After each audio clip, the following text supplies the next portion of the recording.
Hello, everybody. It's Tim here again, having another movie review. This time I felt like I wanted to do this new Coming to America, which, yeah, they got it coming with a to America in the title. Like kind of like Too Fast, Too Furious to go for like more of a gimmick title.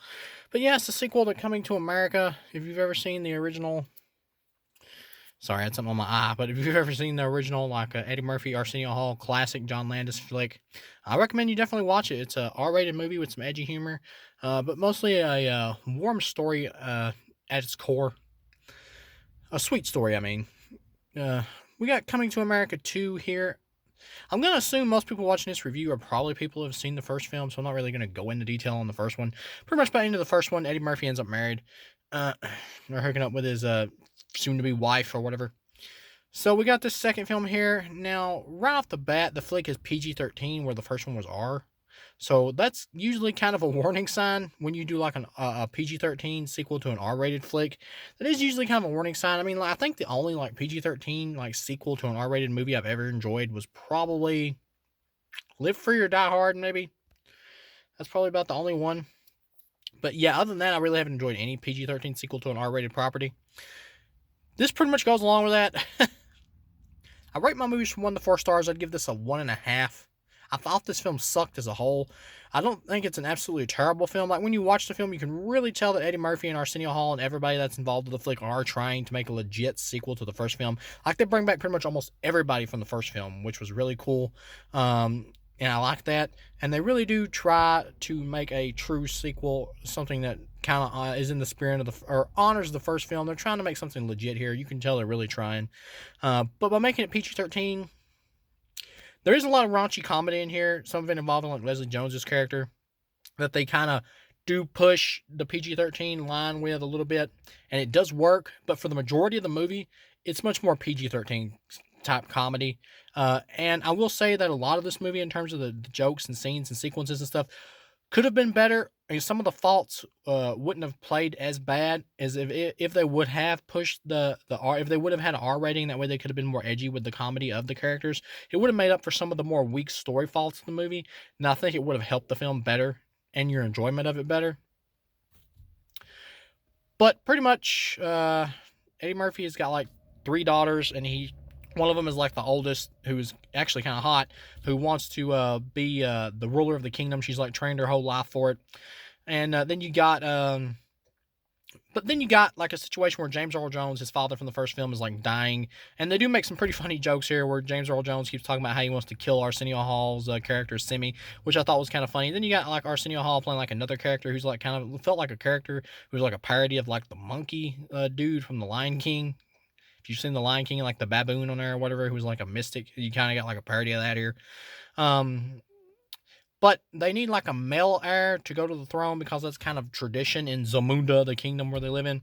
So you find out that Eddie Murphy has like an illegitimate son that supposedly happened when he was meeting girls in the first film, and he like did mushrooms with them, and she had sex with him without him like kind of knowing about it. That was kind of set up by Arsenio Hall's character, and they have a flashback to that sequence where he's like meeting all these women and stuff. And they do a really good job actually de-aging Eddie Murphy and Arsenio Hall, and it really does well, like playing into the scene from the original film. That was kind of cool. I kind of like that. I don't mind this plot line. Problems come in are set up, but problems come into it like the fact that everyone knew he had an illegitimate son, but nobody ever told him, because they kept thinking that he was gonna have another male son who would be an heir to the throne. Like, I don't really buy that. Like, Eddie Murphy's father and stuff kind of had a close relationship in the first movie, and assuming his mother knew about it too, I feel like she would have told him. I don't really buy that they would have just let him like leave his son off in New York or something. I don't really buy that. But you get past that, he has to go to New York and meet his son, and you get a scene with the introduction of the son. He shows up and he's like in this job meeting, and you get kind of a funny callback to Trading Places, the characters, the villains from Trading Places, which they also did in the first film. Here in this callback, you pretty much the guy who's interviewing him, you find out like his uncles were the two villains from Trading Places, because they're like up on a picture on the wall. I thought that was kind of funny. Uh, but the dude's like sizing him up and being really judgmental towards him. So the dude basically tells him to screw himself, which I kind of like. It shows that he's a character with some integrity. But at the same time, though, if you are going to get hired for a job, you do have to put up with a lot of crap from a boss. I know, I've been in these situations. So you more than likely, you should probably just take what the guy's shoveling and just take the job. That way you can just make the money, to be honest. But he goes the more respectable route and says, go screw yourself. Um, and it kind of makes you think this character has some like kind of it sets him up to make you feel like he has some kind of integrity or something. But when Eddie Murphy actually finds the dude, and the guy just like goes with Eddie Murphy to his kingdom, and he seems like he's more of like like I was trying to say, it seems like from the introduction scene of him that he's more like of an intelligent guy who isn't like somebody who's gonna act stupid is what I'm trying to say. But then when we get to like the Zamunda kingdom with him there in the kingdom, he's like walking in there and drinking and everything, and like as soon as you meet him, he's like chugging alcohol and just acting a fool. Uh, just really annoying, disrespectful, and I would have been okay with that if they would have like set that up in the first scene as this is who this dude is. But it doesn't really seem like that's who the character was when I was introduced to him, when it was showing him like trying to be more of an integral character or more of a character with integrity. It didn't really seem like he was this kind of guy, to be honest. Like you got Tracy Morgan there as like his uncle in the first scene. He's like telling him, "You're wasting your time doing just job offers or whatever. You should just be out scalping tickets or selling illegal tickets or whatever." And the guy doesn't want to do it. He wants to get a legit job. So I got that impression that this was, like a decent guy, but he's more of just a standard like annoying black character that you would see in a lot of movies. Like he's really into hip hop and stuff like that and all that. It's just more glitch type stuff, which could have worked if it would have been more of like an R-rated comedy, like I said, where the dude could have just like been cussing up a storm and mouthing off and be like, "Yo, bitches, what's up?" and stuff like that. That would have kind of been funnier in like an R-rated way to just go full tilt with it as him as like more of a stereotype. That would have been more funny with it. And the actor does a good job, I think. I think he's fine here. Leslie Jones's character as the mother, though, like the way they play her, it's just like the loudmouth black woman is the standard Leslie Jones comedy. I don't like Leslie Jones comedy, I'll be honest. I don't. But they kind of just play her as that. Every now and then she has some funny moments though. But once again, I do think if they would have pushed it as an R-rated movie, her loudmouth comedy would have been funnier with cussing and stuff like that. I do think it would have played better in an R-rated comedy where you could have pushed it more. But you got her, and she's just like this ghetto, like equivalent to like trailer trash you would see in like you would see in like a white person movie or something. Who just talks about how much of a whore she is all the time, and she just keeps pushing her son to like be one with the kingdom and all that, just because you get the idea that she just wants money. Really, that's it. She just wants money. So she's a very vain character who doesn't feel like she really cares about her son's best interests and things like that. And I wouldn't have a problem with this, but there's never like a scene where the son like calls her out on it or anything. They never like dive into her character to show more to her. She's just pretty much the loudmouth black woman stereotype who's also a whore. That's pretty much it. That's the whole gist of the character. There's nothing really else to it than that. Like she's annoying to the whole movie, and like by the end of the movie, they're just like, "Oh, your family here had this necklace," and it's like, what? I mean, I like the idea that they're trying to like accept her for who she is and all that, like the Eddie Murphy's family side is. But at the same time, she's extremely annoying, and they never have a scene where she gets called out for being, well, annoying and stupid. And they never have a moment where the son's like, well, why do you keep like pushing me to join this royalty crap and all that? Like, I want to be my own man. Like towards the end of the movie, he just leaves because he sees Eddie Murphy and Wesley Snipes, who's the villain. Like he sees Wesley Snipes talking about how he thinks that Eddie Murphy just like went and got the son so he could use him as a pawn to have a male as the ruler of the kingdom. And the son like overhears this, and he doesn't like question like Eddie Murphy about like, is this true and all that. He just hears it and just runs off, and Leslie Jones just gives up all the royalty and stuff like that and just goes with him. And you don't like get a scene where he confronts her about it and says, "I'm out of here." I mean, you don't really get like a scene emotional wise where he confronts her and is like, "I'm out of here," and Leslie Jones is like, "No, we need the money," or whatever. They don't really play into that. She just goes with him, and it's just like, oh, okay, whatever. That kind of goes against the character. You get some fun moments where he's like got to be initiated into the Zamunda clan or whatever, and they're talking about how they're gonna cut off the tip of his penis, which was kind of funny. But it's like a courage test, and it's just a trick, and they don't actually do it. That was kind of funny. Tracy Morgan in the film, he doesn't really do much. He could have really been left out of the film, but he does have some funny moments where he's like arguing with Arsenio Hall's character, and they're threatening to like kill each other all the time. That was kind of funny. Like I said, you get a lot of callbacks to other stuff. Like the best like scenes in the first film and in this film are the barbershop people, where you get like the barbershop characters that all Eddie Murphy pretty much plays them all, and they're like arguing about stuff, and they're like they can cut your penis off now and turn you into a woman, and he goes, "That's science." That was pretty funny. You should just do like a whole spin-off movie about them, to be honest. That's probably what this should have been, Coming to America 2, the barbershop edition. You really could have just done like a whole movie about these guys, and I think it honestly would have played better. But pretty much they want to put like a feminist message in the film of like the woman, the daughter, the oldest daughter should be queen, should be ruler of the kingdom, queen instead of a king, because she's tough and would be able to handle everything and all that. But the problem with it is it's just kind of lip service to feminism, because they never developed the daughter as a character. It's just like she wants to be queen. It's like, well, why? Because she just wants to follow in dad's footsteps. Okay, so she has no like mind of her own. She just wants to do this because her dad did it, and she has no like plans or anything of her own. She's not really a character. That's the problem. She's not three-dimensional. She's just like flat. And the acting by the daughter is like good. All the kids are fine, but they're not developed right. There's no development to them. That's the problem with the flick. So you got like the son, he's being trained to like take over the throne. I do like this kind of twist partway through the movie where he meets like this girl, the son does, and they kind of have a romance. Yes, they fall in love like way too quick, but and Wesley Snipes is in the film as the villain from this place called Nextdoria, which is obviously a joke about the place being like next door. That was kind of corny, kind of lame joke that you would probably see in like a PG or a PG-13 movie. But he like wants to kill Eddie Murphy's character because he doesn't want to like join kingdoms with him. And I like the idea of like he's the brother of the girl from the first film who Eddie Murphy like turned down and had her bark like a dog. That was kind of funny. I like that. Like they do a good job like tying it into the first flick. I like that kind of stuff. But he pretty much he keeps talking about how he's going to assassinate Eddie Murphy, and he says it like through the whole film. And acting wise, Wesley Snipes does a good job, but as a villain, he's lame because he pretty much gets like beat up by the daughter at the end when he's trying to like pull a coup and take over the kingdom. He gets beat up by the oldest daughter who takes him out as well as his men. And after that, she's like, "You ready to negotiate?" And he's like, "Yeah." And then it's like the next scene, the dude's like best friends with Eddie Murphy's crew and all that by the end of the movie, and he's just like dancing along with them in this big party they got going. So it's like there's really like no development as to why now he's not just gonna still try to assassinate Eddie Murphy and all that. Why is he just okay with this? Like they should have shown a scene of like him actually negotiating with the daughter and her winning him over due to her like intimidation of being tough and earning his respect. They should have done that, but they don't. So it makes it feel weird. It makes it not work really in the context of the movie. But like I said, there are some funny scenes in the movie. There's maybe one or two moments with Leslie Jones that are kind of amusing.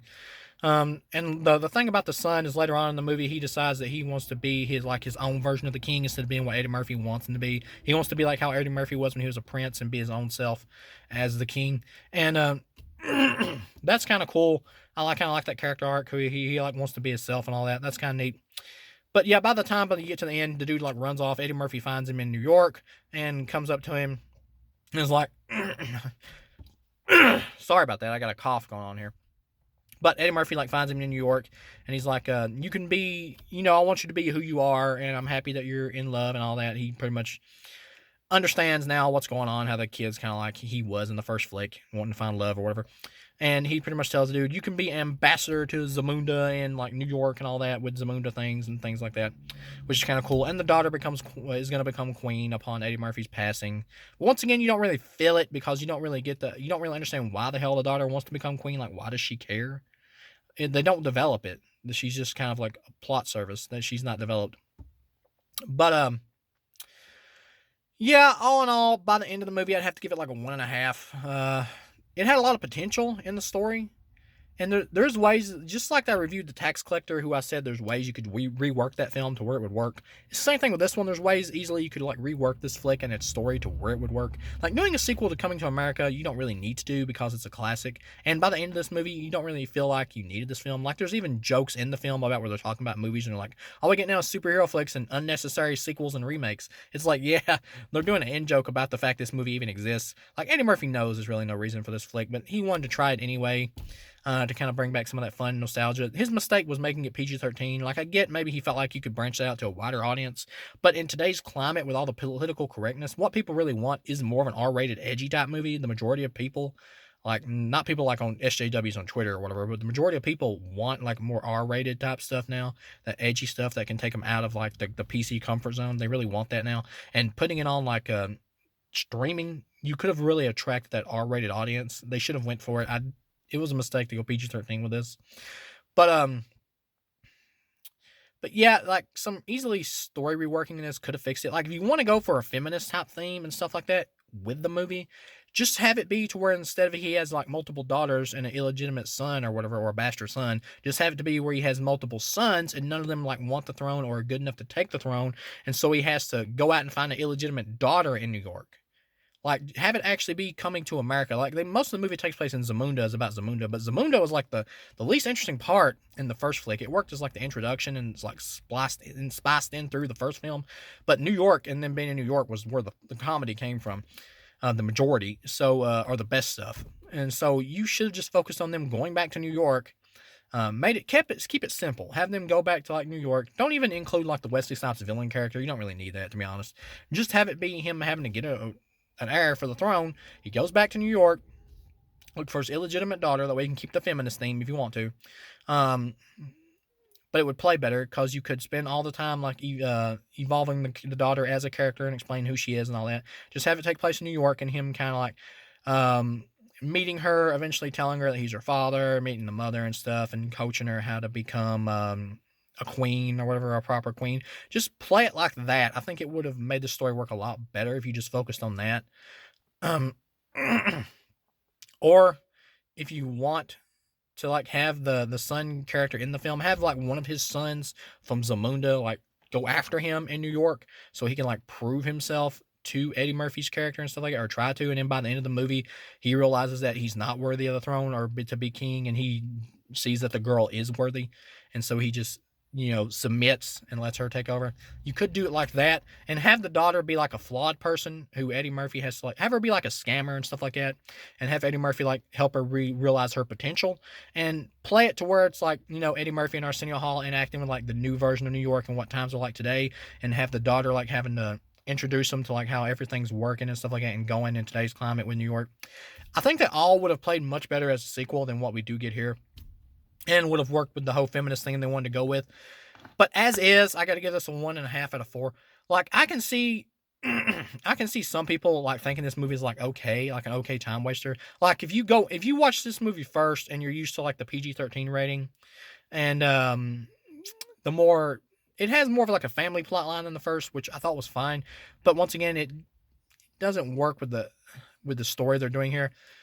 But if you saw this flick like first, I can see you find this to be like an okay movie. Then when you go back and watch the original film, you're like, well, this is awesome. Then when you start watching them in order, you're like, oh, the original's awesome. And then you go to this and you're like, well, I still think it's okay because I'll watch this first. I can forgive more of the faults with it because I saw this flick first.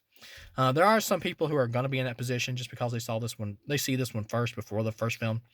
But as someone who grew up with the first flick, I got to give this a 1.5 out of 4. It does suck, but it had a lot of potential, and I can tell Eddie Murphy tried with this. I'm surprised he did go back to this, to be honest. Like, I really thought he was wanting to move his career forward and do different types of stuff. Like Dolomite Is My Name or whatever, which was actually really good. I thought he was wanting to do different stuff like that. But instead, he decided to retread with this. I hope he doesn't do any more like direct sequels to his old films, unless he has like a really good script. Like, I believe he actually went on record saying that it took forever to write the script of this, or get the reason it took so long is because they had to get the perfect script. This ain't it. You can see obvious problems with this script. I'm surprised he would go with this. But as is, I still like Eddie Murphy, and hopefully he'll bounce back after this kind of dud. But hopefully it'll do well for him though, so he can just keep going on and making new stuff. But as is, this is a letdown of a sequel, and the people who grew up with the first flick like me will not really remember this movie. Maybe if they release like an R-rated cut on like Blu-ray or something, or like an extended cut or something, like an unrated version or something, maybe I'll give it like a shot. Maybe it'll play better because they have some more R-rated jokes that maybe I'll make it go a little better. But for this version, nah, this movie will be forgotten about. So thank you guys for watching, and I'll see you again.